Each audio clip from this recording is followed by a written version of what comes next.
এই গরমেও বিশেষ একটা কাজে বের হতে হলো। তো কাজ শেষ করে এখন বাসায় চলে যাচ্ছি, বাসায় রান্না করতে হবে। আসসালামু আলাইকুম, সবাই কেমন আছেন? আলহামদুলিল্লাহ, আমি ভালো আছি।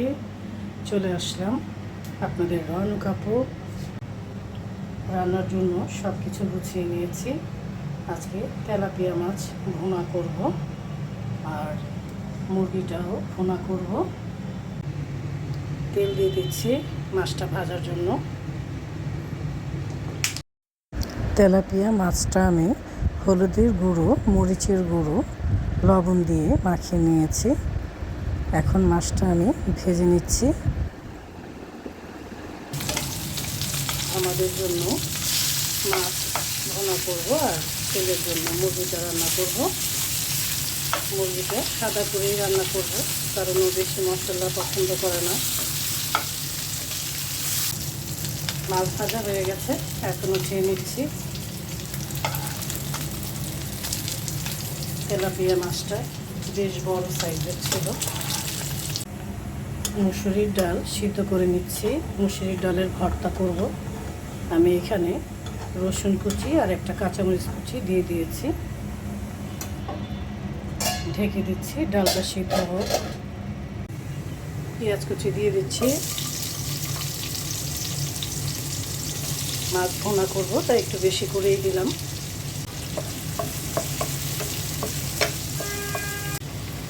তরকারি রান্নার জন্য সব মশলা দিয়ে দিয়েছি।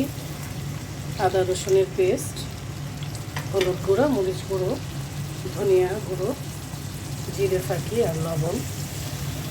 এখন ভালো করে কষিয়ে নেব। মশলাটা কষিয়ে নিয়েছি, এখন মাছটা দিয়ে দিচ্ছি।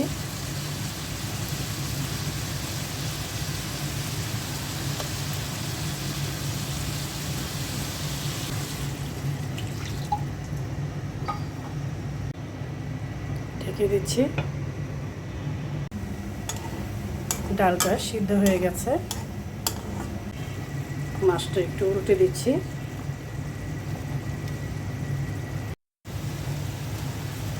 মুরগি রান্নার জন্য মশলাটা কষিয়ে নিচ্ছি। এখন মুরগিটা দিয়ে দিচ্ছি।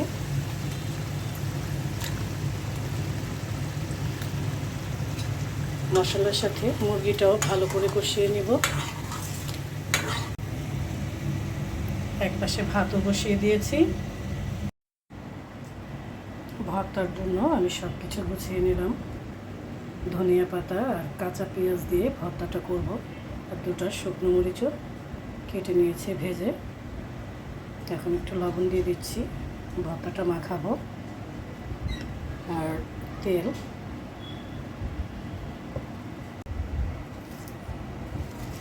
ধনিয়া পাতা আর পেঁয়াজটা আমি মেখে নিচ্ছি। গরমের মধ্যে একটু ভর্তা খাওয়া কিন্তু খুবই ভালো। গরম গরম ভাতের সাথে খেতে ভালো লাগবে। গরমের জন্য কিছুই খেতে ইচ্ছে করছে না, তারপর ভাবলাম একটু মুসুরির ডালের ভর্তা বানাই। আমি রসুনটা ডালের সাথে সিদ্ধ করে নিয়েছি।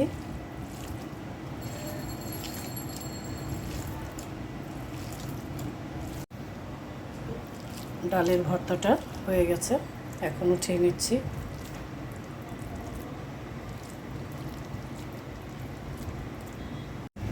এই তো হয়ে গেছে তেলাপিয়া মাছের ভুনা।